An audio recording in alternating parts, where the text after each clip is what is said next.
अस्सलाम वालेकुम students, welcome back to my YouTube channel. आज मैं आपके लिए हाज़िर हूँ दोबारा से ENG 101 का लेक्चर नंबर 9 लेकर, जिसका फर्स्ट टॉपिक है वो है डिस्क्रिप्शन लोकेटिंग इंफॉर्मेशन। यहाँ पे आपको इस चैप्टर में कंप्लीट डिटेल्स दी जाएंगी। आपने इन सारे पैराग्राफ्स को अच्छे से पढ़ना है, इसकी प्रैक्टिस करनी है ताकि आपके लिए आसानी आ सके नेक्स्ट चैप्टर कंप्लीट करने में। अब जो हमारे पास यहाँ पे सेकंड टॉपिक आ रहा है वो है कैरेक्टरिस्टिक्स का।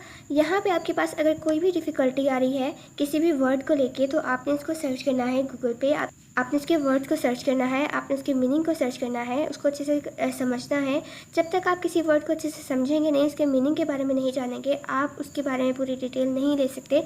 इसलिए ज़रूरी है कि आप अपने माइंड में सारे टॉपिक, सारे क्वेश्चन, सारी चीज़ें जो हैं वो क्लियर करें ताकि आपको पढ़ने में आसानी हो सके। जो यहाँ पे सबसे पहले हमारे पास पैराग्राफ आ रहा है, ये कंप्यूटर मशीन के बारे में है। ये किस तरह से काम करता है, इसमें कौन सी डिवाइसेस यूज़ की गई हैं, इसमें प्रोसेसिंग यूज़ किया गया है, ये क्या काम करता है, ये कैलकुलेशन करता है, एडिशन करता है, ये हमें इन्फॉर्मेशन प्रोवाइड करता है। इसकी स्पीड के बारे में डिटेल है, इसके सर्किट्स के बारे में डिटेल है यहाँ पे।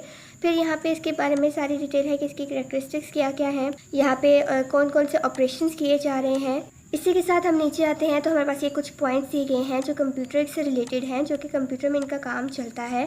और इसी के साथ हमारे पास यहाँ पे जो पैराग्राफ है, यहाँ पे बेसिक इसी की खसूसियात के बारे में बताया गया है। सेंट्रल प्रोसेसिंग यूनिट यूज़ हो रहा है इसमें, इसमें हार्डवेयर यूज़ होता है, कीबोर्ड है इसमें यूनिट्स आ रहे हैं। फिर यहाँ पे इसकी मेमोरी के बारे में डिटेल है। अब सारी डिटेल आप यहाँ से पढ़ेंगे इस पैराग्राफ के अंदर। और पैराग्राफ को कंप्लीट करने के बाद हमारे पास ये एक्सरसाइज आ रही है। अब इस एक्सरसाइज को हमने रीड करना है। ये यहाँ पे जितना भी डाटा है ये सब आपकी प्रैक्टिस के लिए है। आप जितना ज़्यादा प्रैक्टिस करेंगे उतनी ज़्यादा ही आपकी लर्निंग स्किल, आपकी रीडिंग स्किल, आपकी राइटिंग स्किल्स बेहतर होंगी। अब यहाँ पे आपके पास एक मेन आइडिया दिया गया है। आपने यहाँ से कोई भी मेन आइडिया सेलेक्ट करना है और जो आइडिया आप सेलेक्ट नहीं कर रहे हो, उसको एलिमिनेट कर रहे हो, आपने उसका रीज़न बताना है कि आप उसको क्यों एलिमिनेट कर रहे हो यहाँ से। अब यहाँ पे जितना मैंने पैराग्राफ को रीड किया है उस हिसाब से मैं आपको बता रही हूँ कि मुझे यहाँ पे लाइन नंबर 2 और लाइन नंबर 4 जो है वो रिलेटेड लगी है। ये वो मेन आइडिया से रिलेट कर रही है। जैसे कि है all computer have an input and processor and output and a storage device. और जो फोर्थ है वो है all computer have the same basic hardware components.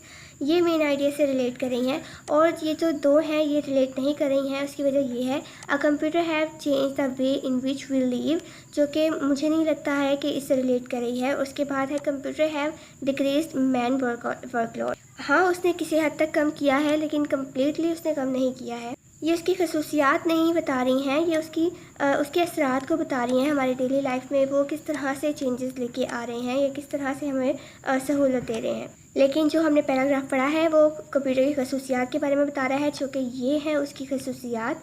तो मेरे हिसाब से और पैराग्राफ के हिसाब से ये दोनों सही हैं। अब ये हमारे पास नेक्स्ट टॉपिक है। यहाँ पे हमने स्टेटमेंट को रीड करना है और बताना है कौन सी स्टेटमेंट ट्रू है, कौन सी स्टेटमेंट फॉल्स है। और जो स्टेटमेंट यहाँ पे फॉल्स है हमने उसका रीज़न बताना है कि वो क्यों गलत है। अब यहाँ पे अगर हम देखें जो हमारे पास स्टेटमेंट नंबर 1 है और स्टेटमेंट नंबर 2 है, ये हमारे पास ट्रू आ रही है। लेकिन जो स्टेटमेंट नंबर 3 है वो सही नहीं है। Not all computer can process data given to them and produce result. अब ये गलत है क्योंकि हर कंप्यूटर के पास ये काम है कि वो रिज़ल्ट बना सकता है, प्रोसेसिंग कर सकता है। और इसके बाद हमारे पास जो फोर्थ ऑप्शन आ रहा है ये भी फॉल्स है। वो इसलिए the basic concept of data processing are restricted to computers alone, जो कि गलत है क्योंकि ये बहुत ज़्यादा हेल्प कर चुके हैं और कर रहे हैं। ऑलमोस्ट हर जगह पे ये ज़रूरी हो गया है। इसके बाद जो है हमारे पास 5th, 6th और 7th स्टेटमेंट है, ये ट्रू है। लेकिन 8 हमारे पास फॉल्स है। वो इसलिए computers are very much restricted in what they can do. ये भी गलत है क्योंकि कंप्यूटर कुछ चीज़ों के साथ नहीं बल्कि ऑलमोस्ट सब चीज़ों के साथ काम कर सकता है। उसके बाद जो 9th स्टेटमेंट है ये ट्रू है। लेकिन 10th स्टेटमेंट जो है वो फॉल्स है। Computer has not change over work condition very much, जो कि गलत है। कंप्यूटर ने हमारी जो वर्किंग कंडीशन है उसको काफ़ी हद तक चेंज किया है। तो ये स्टेटमेंट आपकी गलत है। अब इसके बाद जो ऑप्शन है वो है लोकेटिंग इन्फॉर्मेशन। आपने इन लाइन्स को रीड आउट करना है और देखना है किन पैराग्राफ्स में से आपको दी गई हैं। जब आप पैसेज को रीड करेंगे तो आपको ये सारी चीज़ें समझ में आ जाएंगी। जो आपकी फर्स्ट लाइन है वो पैराग्राफ नंबर 2 से है, सेकंड लाइन भी पैराग्राफ नंबर 2 से है, 3 वाली लाइन आपकी पैराग्राफ नंबर 4 से ली गई है, 4th लाइन आपकी पैराग्राफ नंबर 3 से ली गई है, 5th लाइन आपकी पैराग्राफ नंबर 1 से ली गई है, 6th लाइन आपकी पैराग्राफ नंबर 3 से ली गई है और 7 और 8 जो लाइन्स हैं वो पैराग्राफ नंबर 2 से ली गई हैं। अब इसके बाद जो हमारे पास नेक्स्ट टॉपिक है वो ये है कि आपने यहाँ पे कुछ वर्ड्स चेक करने हैं, आपने बताना है कि कहाँ से लिए गए हैं। अब ये जो फोर्थ नंबर पे हमारे पास टॉपिक आ रहा है, इसमें आपने बताना है कि जो बोल्ड हमारे पास डाटा दिया गया है ये किस चीज़ को रेफ़र कर रहे हैं यहाँ पे, यानी कि पूरा पैराग्राफ में, पूरे पैसेज में जहाँ पे विच यूज़ हो रहा है वो किस चीज़ को रिप्रेजेंट कर रहा है, किस चीज़ को रेफ़र कर रहा है। जब आप पैसेज को पढ़ेंगे, यहाँ पे आपको दिया गया है कि पैराग्राफ नंबर 1 में है ये, तो आपने उस पैराग्राफ को पढ़ना है और आपने देखना है कि विच किस चीज़ को रिप्रेजेंट कर रहा है, वहाँ पे किस चीज़ को रेफ़र कर रहा है। यहाँ पे जो विच है वो पीस ऑफ इन्फॉर्मेशन को रिप्रेजेंट कर रहा है, रेफ़र कर रहा है, तो वो आप यहाँ पे टाइप कर देंगे। और फिर यहाँ पे हमारे पास जो है वो देम यूज़ हो रहा है, ये है पैराग्राफ नंबर 1 से लिया गया है, तो ये रिप्रेजेंट कर रहा है, ये यहाँ पे डाटा को रेफ़र कर रहा है। अब यहाँ पे इट दिया गया है, ये पैराग्राफ नंबर 2 से है, ये रेफ़र कर रहा है इन्फॉर्मेशन को। अब यहाँ पे है दे रेफ़र कर रहा है प्रोग्राम्स और डाटा को, ये पैराग्राफ नंबर 3 में है। इट यहाँ पे है, ये पैराग्राफ नंबर 4 में है, ये रेफ़र कर रहा है कंप्यूटर को। फिर यहाँ पे है इट और ये पैराग्राफ नंबर 4 में है और ये रिप्रेजेंट कर रहा है, ये रेफ़र कर रहा है कंप्यूटर को। अब यहाँ पे है इट और ये भी पैराग्राफ नंबर 4 पे है और ये रेफ़र कर रहा है कंप्यूटर को ही। उसके बाद नीचे हम आते हैं तो यहाँ पे जो दे है ये पैराग्राफ नंबर 5 में है, ये रेफ़र कर रहा है इलेक्ट्रॉनिक कंप्यूटर्स को। फिर यहाँ पे देर है, ये पैराग्राफ नंबर 5 में है, ये रेफ़र कर रहा है इलेक्ट्रॉनिक कंप्यूटर को, रेफ़र कर रहा है। उसके बाद यहाँ पे है दैट है पैराग्राफ नंबर 6 में और ये रेफ़र कर रहा है वर्क को। उसके बाद हमारे पास ये कुछ और वर्ड्स हैं। अब यहाँ पे आप देख सकते हैं कि ये आपके पास कुछ वर्ड्स दिए गए हैं और बताया गया है कि फाइंड सिनोनिम्स, इनके सिनोनिम्स फाइंड करने हैं यहाँ इन पैराग्राफ में से। इन सारे वर्ड्स के आपने पैराग्राफ में से सर्च करने हैं इनके सिनोनिम्स और वो आपने यहाँ पे टाइप करने हैं, यहाँ पे लिखने हैं। जैसे कि कार्ड का आपको दिया गया है टर्म्स, यहाँ पे आपके पास है ट्रेमेंडस, यहाँ पे आपका सिनोनिम है वो दिया गया है, इसका सिनोनिम आपको दिया गया है इनॉर्मस। यहाँ पे आपके पास है आइडिया का सिनोनिम आपको दिया गया है कॉन्सेप्ट्स। रिएक्ट का दिया गया है आपको रिस्पॉन्ड। टेक अवे का दिया गया है रिमूव। उसके बाद यहाँ पे एंटोनिम्स आपने फाइंड करने हैं। यहाँ पे टेकन अवे है जो पैराग्राफ नंबर 2 में है, इसका एंटोनिम्स है रिटर्न। वाइड का होगा नैरो, लिमिटेड का होगा इनफाइनाइट, इनमूवेबल का होगा पोर्टेबल और आफ्टर का होगा बिफोर। उसके बाद यहाँ पे ये वर्ड्स फॉर्म में है, आपने इनको भी चेक करना है। यहाँ पे आपको कुछ वर्ड्स की फॉर्म दी गई हैं, आपने इनको प्रॉपर तरीके से यहाँ पे फिलअप करना है। आपने इसकी सेंस को पढ़ते हुए इनको ऐड करना है, जैसे कि a computer is limited in its ability by the imagination of man. अब यहाँ पे इसकी सेंस को देखते हुए हम इसको फिल करेंगे। Some people are good at inventing imaginative stories. और यहाँ लास्ट में आ जाएगा it is practically impossible to imagine the speed at which a computer calculates numbers. इसके बाद यहाँ पे ऐड की फॉर्म है, यहाँ पे एडिशन, ऐड, एडिट, एडिशनल, ये सारी चीज़ें आ जाएंगी। आपने यहाँ पे इसको केयरफुली ऐड करना है।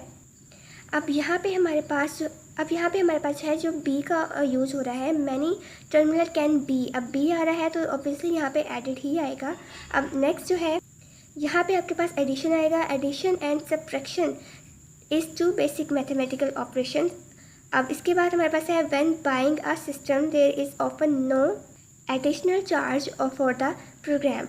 अब इसके बाद जो है हमारे पास थर्ड पे आ रहा है, हमने इसको भी केयरफुली यहाँ पे पुट करना है। अब इसके बाद हमारे पास ये थर्ड में आ रहा है, अब हमने इसको भी केयरफुली यहाँ पे ऐड करना है। यहाँ पे सबसे पहले आ जाएगा कॉम्प्लिकेशंस, बी में आ जाएगा आपके पास कॉम्प्लिकेटेड और यहाँ पे सी में भी हमारे पास कॉम्प्लिकेटेड ही आ जाएगा। इसके बाद हमारे पास है डिफरेंस की या डिफरेंट की फॉर्म्स, अब इसको भी यहाँ पे हम ऐड करेंगे। सबसे पहले में यहाँ पे आ जाएगा डिफरेंस, अब यहाँ पे सेकंड में आ जाएगा डिफरेंट और यहाँ पे आ जाएगा डिफरेंशिएट और फिर जो लास्ट है यहाँ पे आ जाएगा डिफर। अब इसके बाद जो हमारे पास फिफ्थ है, यहाँ पे भी हमें इसको राइट करना है। इसमें जो सबसे पहले आएगा वो है रिलायबल, कंप्यूटर्स आर रिलायबल। अब यहाँ पे आ जाएगा you can not always rely on. अब जो लास्ट है यहाँ पे आ जाएगा रिलायबली, क्विकली एंड रिलायबली। और उसके बाद जो है हमारे पास कंटेंट रिव्यू आ रहा है। अब यहाँ पे आपने इन वर्ड्स को प्रॉपर्ली यहाँ पे पुट करना है। अगर आपने पैसेज को अच्छे से राइट किया है तो आपको फ़ौरन ही समझ में आ जाएगा। अब यहाँ पे इंफॉर्मेशन के साथ यहाँ से आ जाएगा प्रोसेसिंग। यहाँ पे जो सेकंड है यहाँ आ जाएगा द हार्डवेयर रेफर्स। यहाँ पे आ जाएगा थर्ड में मैग्नेटिक टेप एंड यहाँ पे आ जाएगा मैग्नेटिक डिस्क और यहाँ पे आ जाएगा सेकेंडरी मेमोरी स्टोरेज डिवाइसेस। और उसके बाद यहाँ पे आ जाएगा फोर्थ में सिंगल पर्पस मशीन और उसके बाद यहाँ पे आ जाएगा सिंगल पर्पस, और यहाँ पे आ जाएगा पर्सनल, और यहाँ पे आ जाएगा पर्सनल। इस तरह से ये कंप्लीट हो जाएगा। इसके बाद जो है वो है कंटेंट रिव्यू का ऑप्शन। अब यहाँ पे कुछ पॉइंट्स आपको दिए गए हैं, जैसे कि हार्डवेयर है, ये डिवाइसेस हैं, ये सारी कंट्रोल यूनिट डिस्क है। आपने देखना है कि ये कहाँ पे फिट बैठता है। आप इसको पैसेज पढ़ेंगे तो आपको ये फ़ौरन ही समझ में आ जाएगा। आपने इसको पॉइंट आउट करना है। अब आपने इसकी करैक्टरिस्टिक्स को ऐड करना है यहाँ पे। जैसे हार्डवेयर में क्या आ जाएगा, कीबोर्ड आ जाएगा, इनपुट की जो डिवाइसेस होती हैं वो आ जाएंगी, जैसे माउस वगैरह आ जाएगा, मॉनिटर आ जाएगा, और इसी के साथ यहाँ पे पेरिफेरल डिवाइसेस होती हैं, इसमें इंक्लूड होंगे।